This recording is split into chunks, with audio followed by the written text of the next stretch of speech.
Okay, Assalamualaikum and hi semua. So, jumpa lagi dalam video chapter 8.4 Chemical Properties of Alcohol. But this time, we will learn learning outcome yang B. Okay, so that's mean by the end of this video, you should be able to explain the oxidation reaction by using KMnO4, okay, chromic acid dan juga pyridium chlorochromate. Okay, ketiga-tiga ni adalah oxidizing agent. Okay, so kita akan tengoklah reaction oxidation menggunakan oxidizing agent yang berbeza. Okay, so oxidation reaction. Common oxidizing agent tadi from our learning outcome kita tahu ada 3 common oxidizing agent. Pyridinium chlorochromate or in short PCC. In dichloromethane, that means dichloromethane is the solvent and the formula for dichloromethane is CH2Cl2. So in exam, kalau dia guna the word dichloromethane, that means CH2Cl2. Okay, and then the next oxidizing agent is potassium permanganate. Okay, the one that we used to, okay, which is KMnO4. And the color of KMnO4 is purple. Kalau kita buat oxidation reaction, KMnO4 ni dia terreduce sebab dia oxidizing agent kan. So, dia akan jadi dari color purple tukar jadi colorless. Okay. But for chromic acid, okay, chromic acid dia ada banyak form. It can be dalam bentuk ni lah, H2CrO4, CrO3, sodium dichromate or potassium dichromate.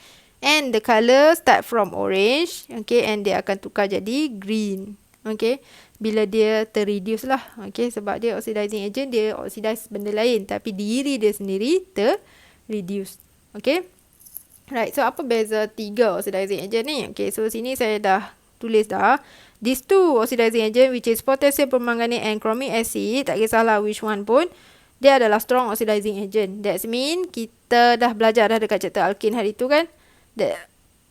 Maksudnya dia akan oxidize terus sampai habis. That means sama ada form carboxylic acid ataupun kekal sebagai ketone. Okay, but for PCC, dia adalah mild oxidizing agent. That means dia akan oxidize halfway sahaja. Dia tak akan sampai carboxylic acid. Okay. Alright, so for oxidation to occur, carbonyl carbon that bonded to OH must have at least a hydrogen atom. Okay, so over here we have a new term which is carbonyl carbon. Okay, so carbonyl carbon dia macam ni. So let's say lah this is our alcohol. Tak kisahlah alcohol apa pun. Okay, but usually alcohol kita kan ada OH bonded with carbon. Okay, so this carbon yang directly bonded to OH, this is what we call carbonyl carbon. Okay, and for oxidation to occur, okay, this carbonyl carbon must have at least a hydrogen atom. So macam ni ada 2 hydrogen atom, okay lah boleh oxidize. Okay, tapi let's say saya tukar this hydrogen jadi alkyl group. Okay, so still boleh oxidize juga this carbon because dia still ada at least 1 hydrogen. Tapi kalau saya padam lagi this hydrogen, saya tukar with alkyl group lagi. So this carbon, carbonyl carbon dah tak ada hydrogen. So cannot oxidize lah. Okay, so tak boleh berlaku oxidation dekat sini. Okay, so kena ingat syarat untuk oxidation berlaku, this carbonyl carbon must have at least 1 hydrogen. Okay, so for oxidation reaction, kita akan start with oxidation of primary alcohol dulu. So oxidation of primary alcohol using strong oxidizing agents such as potassium permanganate or chromic acid akan produce carboxylic acid. Okay, kiranya dia akan oxidize sampai habis sampai jadi carboxylic acid. Tapi kalaulah kamu guna mild oxidizing agent sahaja such as PCC in dichloromethane, dia akan produce aldehyde je. Okay, so kiranya dari primary alcohol jadi aldehyde dulu. Kalau itu strong oxidizing agent, dia akan oxidize lagi aldehyde tu jadi carboxylic acid. Okay, kita tengok example which is example 1. So in example 1, kita ada primary alcohol. So this OH attach this carbon yang attach pada satu carbon. So primary alcohol lah. Okay, so primary alcohol reacted dengan mild oxidizing agent in dichloromethane. So apa produk kita? Okay, so berdasarkan nota saya cakap primary alcohol kita boleh oxidize jadi aldehyde bila guna mild oxidizing agent. So maksudnya alkohol ni jadi aldehyde. So, kena ingatlah struktur aldehyde macam mana. So, aldehyde C double bond O attach dengan H. Okay, so kalau kamu tengok this carbon ada 2 H. So, satu H dia dah kena consume lah. Okay. Alright, so this is aldehyde. Okay, so settle for example 1. Okay, and then next is example 2. Okay, for example 2, kita ada primary alcohol juga, but kita guna KMnO4 H plus heat which is strong oxidizing agent.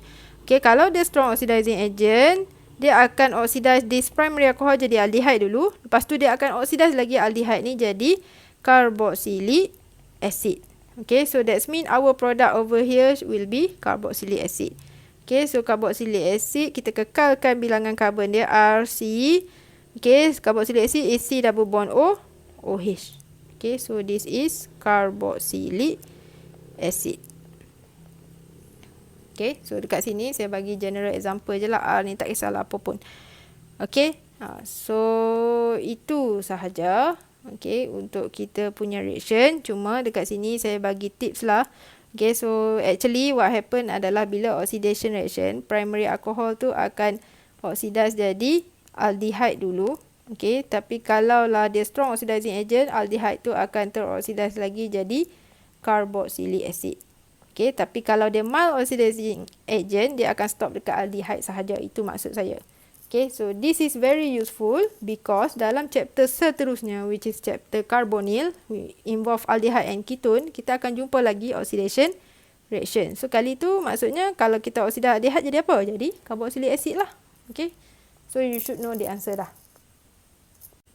Okay, so next is oxidation of secondary alcohol. Okay, secondary alcohol, kalau kita oxidize, tak kisahlah, by using any type of oxidizing agent, it will yield a ketone. That means kamu guna strong oxidizing ke, weak oxidizing agent ke, dia akan tetap jadi ketone sahaja. Okay, so this is secondary alcohol because this carbon bonded with 2 carbon.